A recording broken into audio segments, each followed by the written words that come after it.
देखिए अनुराग, एक बार फिर आंकड़ा बदलता हुआ। अब एनडीए गठबंधन 128 सीटों पर आगे है, लगभग 124 पर पहुंच गया था, 4 सीटों की और बढ़त बना ली है। आरजेडी यानी महागठबंधन कम हुआ है, 106 सीटों पर आ गया है। लोक जनशक्ति पार्टी चिराग का चिराग नहीं जल पाया है, अदर्स 9 सीटों पर इस वक्त आगे हैं। तो आप देख सकते हैं एक बार फिर से एनडीए गठबंधन को कुछ एज फिर से मिलती हुई दिखाई दे रही है। लेकिन इस बीच अनुराग, क्या सीएम पद पर पेच फंसेगा?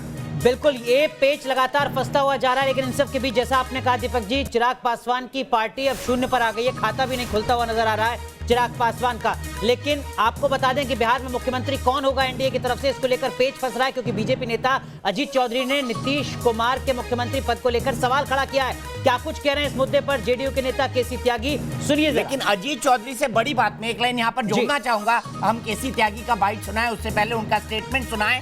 विकास चंद्रा बीजेपी हेडक्वार्टर से कह रहे हैं कि अंदर खाने बीजेपी कार्यकर्ता और नेताओं में मांग उठ रही है कि हम कब तक पिछलग्गू रहें। तो क्या बीजेपी दबाव बना रही है? और केसी त्यागी का जो बयान है, बीजेपी के इस दबाव को केसी त्यागी महसूस कर रहे हैं, इसीलिए प्रधानमंत्री को अपने वादे की याद दिला रहे हो।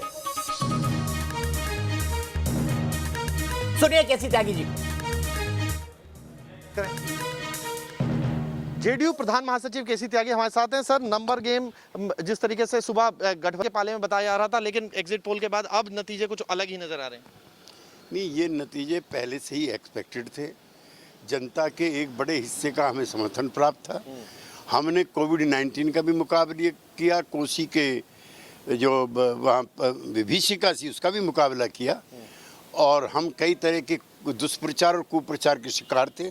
उसके बावजूद भी जो वर्तमान रुझान है वो हमारे पक्ष में होते दिख रहे। सर, नंबर से कुछ फर्क पड़ेगा आप लोगों पर, क्योंकि आप लोग दोनों गठबंधन में थे, बराबर सीट पर लड़े, लेकिन स्थितियां 1000वीं बार कह रहा हूँ, 999 बार पहले भी कह चुका हूँ कि प्रधानमंत्री, गृह मंत्री और पार्टी के अध्यक्ष कह चुके हैं कि नंबर गेम का कोई फर्क नहीं है, सिर्फ और सिर्फ नीतीश कुमार मुख्यमंत्री बने। यानी कि जो भी डिमांड करता रहे, चाहे भाजपा का चाहे जेडीयू का, एक नाम तय हो गया है कि मुख्यमंत्री नीतीश कुमार। मैं अनावश्यक विषयों पर अपना समय बर्बाद नहीं करता। जी, तो साफ तौर पर कह दिया है प्रधान महासचिव केसी त्यागी ने कि एक ही नाम है, नीतीश कुमार जो मुख्यमंत्री बनेंगे, और इसका कमिटमेंट बीजेपी की टॉप लीडरशिप ने कर दिया है, जिसके बाद ऐसा कोई सवाल ही नहीं उठता कि उन पर कुछ विचार भी किया जाए।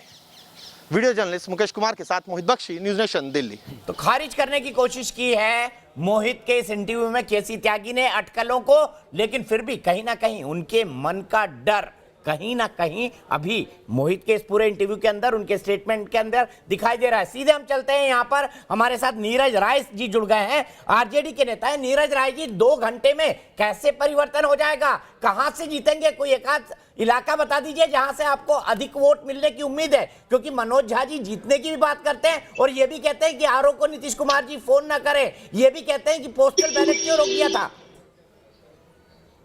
मैं तो सबसे पहले आपके चैनल को धन्यवाद देना चाहूँगा, और मैं आपको जानकारी दे दूं कि मैं फिलहाल पार्टी के कार्यकर्ताओं की सूचना के अनुसार पटना के एएम कॉलेज के गेट के पास में आ गया। काफी मतलब महत्वपूर्ण जानकारी मुझे मिली।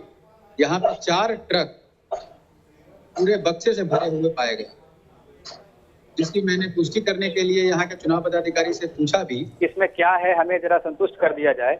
तो उन्होंने कहा कि रिफिलिंग के लिए ये बक्से आए हुए हैं। तो हमने तो ये देखा कि जिस तरह से यहाँ धांधली हो रहा है, तो हम कैसे माने कि ये जो ईवीएम और इन सब का खेला हो रहा है बिल्कुल सही है। नीरज जी, पटना के नतीजे नहीं आए, ये हो सकता है कि आरजेडी जीत जाए, तब भी क्या आप अपनी इस बात पर कायम रहेंगे? जी बिल्कुल, हम कायम हैं और कायम रहेंगे। बिहार हमारे साथ है। नीरज जी, लोग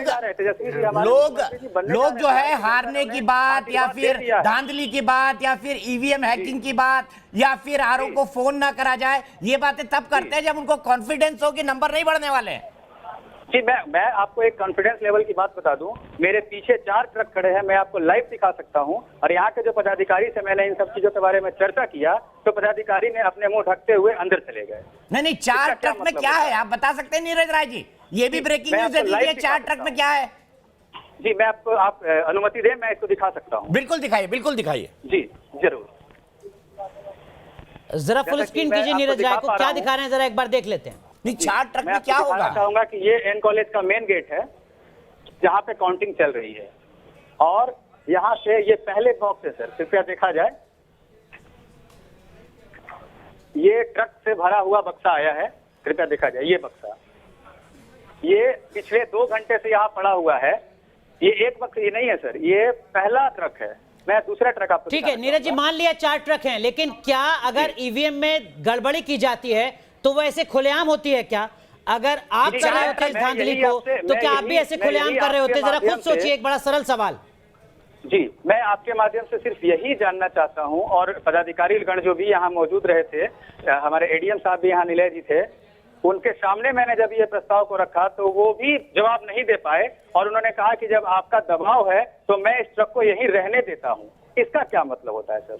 ठीक है, जयराम विप्लव जी के पास चलता हूँ। जयराम विप्लव जी, कॉन्स्पिरेसी थ्योरीज आने लग गई हैं, आप क्या कहेंगे इन कॉन्स्पिरेसी थ्योरीज पर? फिर सुरेश जी से यही सवाल पूछूंगा। इस सवाल पर जवाब दीपक भाई, मुझे तो यही नहीं समझ में आ रहा कि ये हताश क्यों है इतने, और दो इन्हें खुद ही नहीं समझ में आ रहा है कि बोलना क्या है। एक तरफ कह रहे हैं कि 2 घंटा रुकिए, आंकड़े बदल जाएंगे, दूसरी तरफ ये कह रहे हैं कि साफ टेम्परिंग हो रही है तो ट्रक्स लग गए हैं तो ईवीएम खराब है। कभी उदित राज जी का ट्वीट आ जाता है और कभी नीरज राय जैसे वैज्ञानिक निकल करके आ जाते हैं आरजेडी से। तो इन्हें खुद समझना चाहिए कि ये कहना क्या चाहते हैं, यानी इन्होंने अपनी हार मान ली। और इससे पहले सुरेंद्र राजपूत जी कह रहे थे आशा की बात, वो कहते हैं पॉलिटिकल लोग हैं, बड़े आशावादी होते हैं। वाकई मानना पड़ेगा, कांग्रेसियों की आशा को मानना पड़ेगा। एक राहुल गांधी बार बार लॉन्च होते हैं, रिलॉन्च होते हैं, फेल हो जाते हैं, लेकिन उनकी आशाएं खत्म नहीं होती। उत्तर प्रदेश पहुंचे अखिलेश यादव को खा गए, रिक्वेस्ट करूंगा कि बिहार पहुंचे तेजस्वी यादव को खा गए। इस वक्त ये और बक्सा कह क्यों रहे आया? हैं कि हमारी आशाएं हैं कि खत्म ही नहीं होती। हजारों ख्वाहिशें ऐसी क्या सर, खतरी तो अभी भारतीय जनता पार्टी की ओर से दी जा रही है। मैं जानना चाहता हूं कि नीरज जी, आपने अपनी बात कह दी, लेकिन अनुराग का पॉइंट भी सही है कि अगर बीजेपी को धांधली करना होगा, इलेक्शन कमीशन को धांधली करना होगा, तो क्या इतने खुलेआम करेगा कि 4 ट्रक आपके सामने नीरज राय के सामने आएंगे, अंदर जाएंगे और सब इलेक्ट्रॉनिक वोटिंग मशीन को बदल दिया जाएगा? और अफसर आपको लगता है ऐसा होगा? और अफसर आपसे कहेगा कि नहीं रख देंगे। मैं आपको ये जानकारी दे दूं कि ये जो ट्रक है ये अंदर जा रहे थे, ये हमारे कार्यकर्ताओं के द्वारा रोका गया और यथाशीघ्र हमें फोन करके बताया गया। मैं यहाँ पे आया और ट्रक को यहाँ रुकवाया तो गया। इसका मतलब अच्छा, ये ट्रक में है क्या? इस नीरज राय जी, ट्रक में है क्या? रोक दिया गया, तो इसमें रीजन क्या था? अच्छा, ट्रक में क्या जेडीयू और बीजेपी के वोट हैं?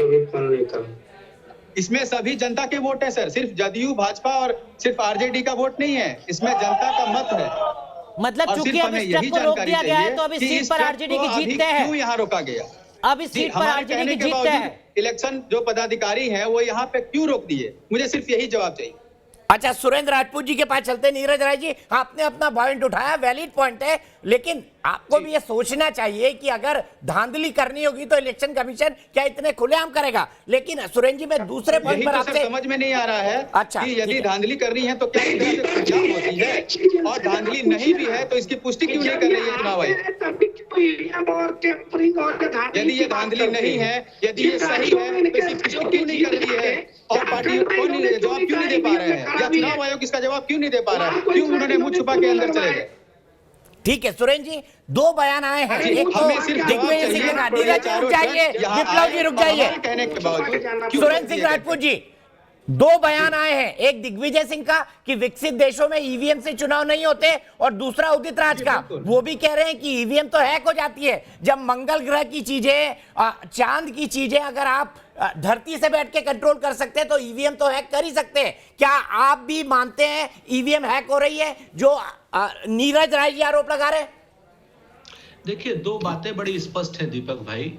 पहली चीज तो ईवीएम को लेकर के हमारा संघर्ष अलग है, उसका इस चुनाव से कोई लेना देना नहीं है।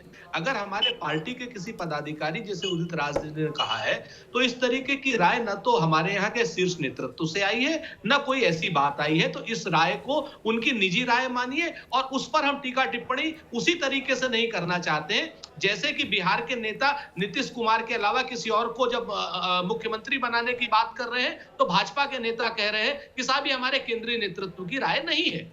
किसी की निजी राय पर टीका टिप्पणी नहीं होनी चाहिए।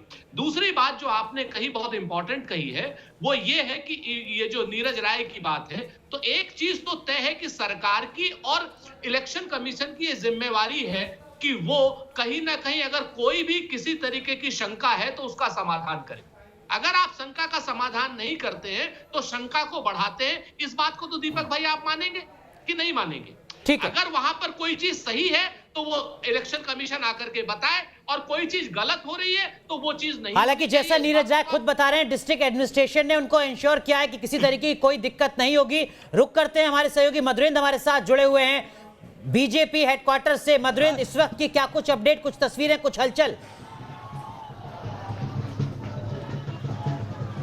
देखिए, हलचल ही हलचल है। और यहाँ पर एक तरह से देखा जाए तो जश्न और समूचा दृश्य हम दिखाएं तो सामने देखिए कि किस तरह से जो है यहाँ पर कार्यकर्ताओं का जो समूचा हुजूम है वो एक तरह से ढोल गाजे, यहाँ पर गाजे बाजे नगाड़ों पर झूमता हुआ नजर आ रहा है। बीजेपी के झंडे लहरा रहे हैं। कुछ देर पहले यहाँ पर जेडीयू के कार्यकर्ता भी आए, उन्होंने भी साझा जश्न मनाया इस जीत का। लेकिन तस्वीर जो है खासतौर पर आंकड़ों की, उसमें देखें तो जो टक्कर है खासतौर पर वो नेक टू नेक दिखाई दे रहा है।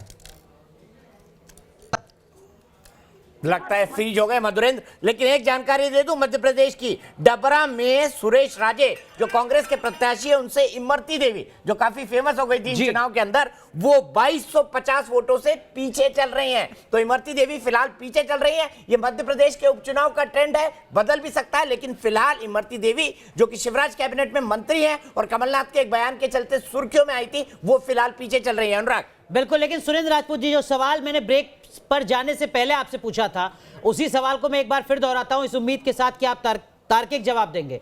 क्या आपको नहीं लगता कि अब तक के जो रुझान है और जो नतीजे सामने आए हैं, कांग्रेस को नए सिरे से सोचे जाने की जरूरत है? बिहार में क्या कारण है कि पिछले 10-15 साल से कांग्रेस पार्टी का वोट शेयर 7 से 9% तक सिमटा हुआ है, और जो सीट है वो तो 27 से घटकर अभी तक 20 पर नजर आ रही है?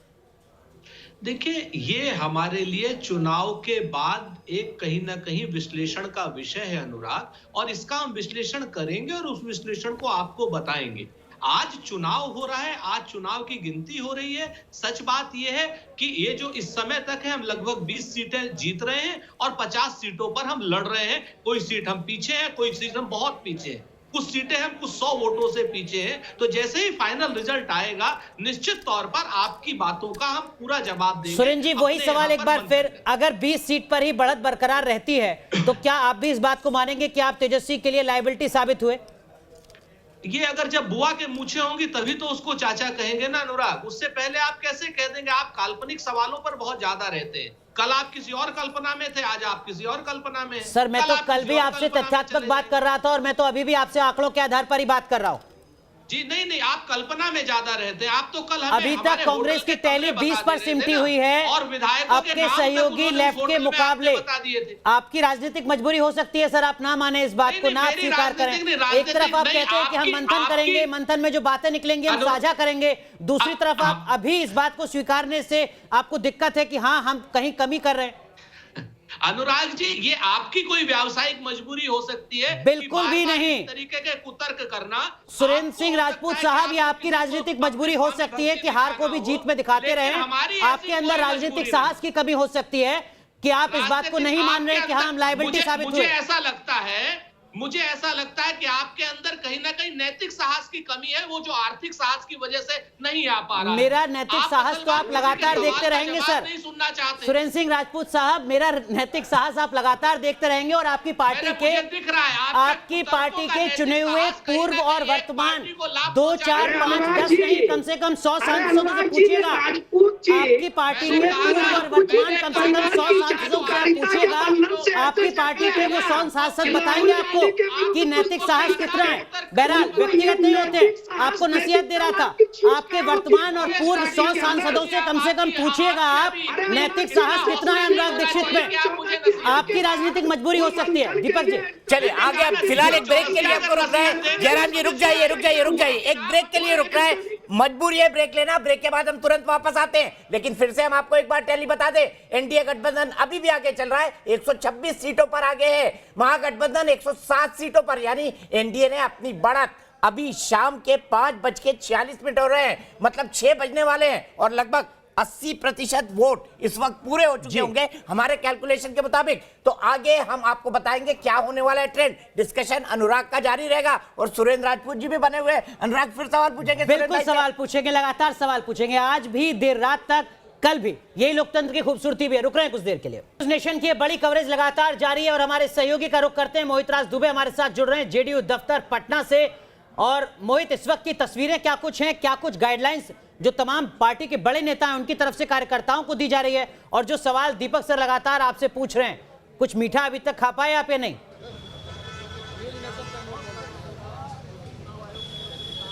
देखिए, थोड़ी देर के बाद मीठे का भी इंतजाम हो जाएगा, लेकिन सबसे बड़ा सवाल यही है कि कुछ पार्टी के कार्यकर्ता यहाँ पे जश्न मना रहे थे, लेकिन कुछ लोग अंदर से आते हैं, बड़े नेता आते हैं और कहते हैं कि नहीं, अभी जश्न मत मनाइए, जल्दबाजी मत कीजिए। लेकिन जेडीयू दफ्तर के बाहर देखिए 3 बड़े पोस्टर लगाए गए हैं। सबसे पहला पोस्टर आपको दिखाते हैं, जहाँ लिखा है नो कंफ्यूजन ग्रेट कॉम्बिनेशन।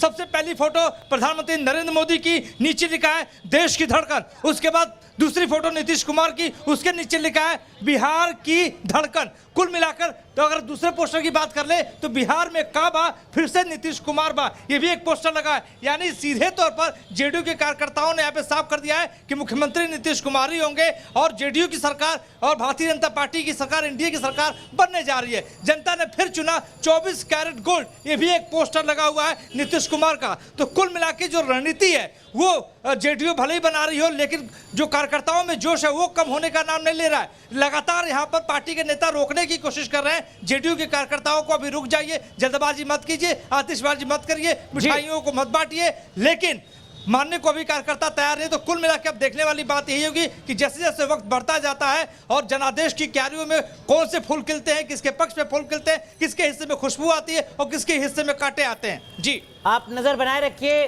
मोहित राज दुबे, हर मिठाई नहीं मिली लेकिन शायराना हो गए तो बिल्कुल मिठाई क्यारी में फूल खिलेंगे, जिसको महक आएगी। क्या हुआ मोहित, शायरी वायरी करने लग गए क्या आजकल आप? बिहार में बहार है, नीतीश सरकार है, नीतीश कुमार जिंदाबाद। सर, आपसे सीखा है सर, लगातार आपकी पत्रकारिता को देखकर मैंने भी पत्रकारिता सीखी है, लेकिन लगातार जिस तरीके से लगातार न्यूज़ नेशन ने ये बात कही है और सटीक जिस तरीके से रिपोर्ट दिखाई है, जेडीयू के तमाम कार्यकर्ता, तमाम नेता हमारे साथ आके खड़े होकर कह रहे थे कि न्यूज़ नेशन ने जो सुबह से रिपोर्टिंग की है, सुबह से जो सटीक नतीजे दिखाए हैं, उसकी तुलना किसी भी चैनल से नहीं की जा सकती। ठीक है मोहित, देखिए अब फिर देखिए एनडीए 124, आरजेडी फिर नीचे खिसकते हुए 110 पर आ गई है। अभी हमने देखा था 121 पे चली गई थी एनडीए, लेकिन देखिए फिर से 124 पर आ गई है। एक ब्रेक के लिए रुक रहे हैं, ब्रेक के बाद तुरंत वापस आएंगे और आपको बताएंगे कि अब क्या कह रहा है नया आंकड़ा। अभी भी एनडीए अपनी बढ़त बरकरार रखे हुए सुबह से लेकर अब तक जो आपको न्यूज़ नेशन ने दिखाया।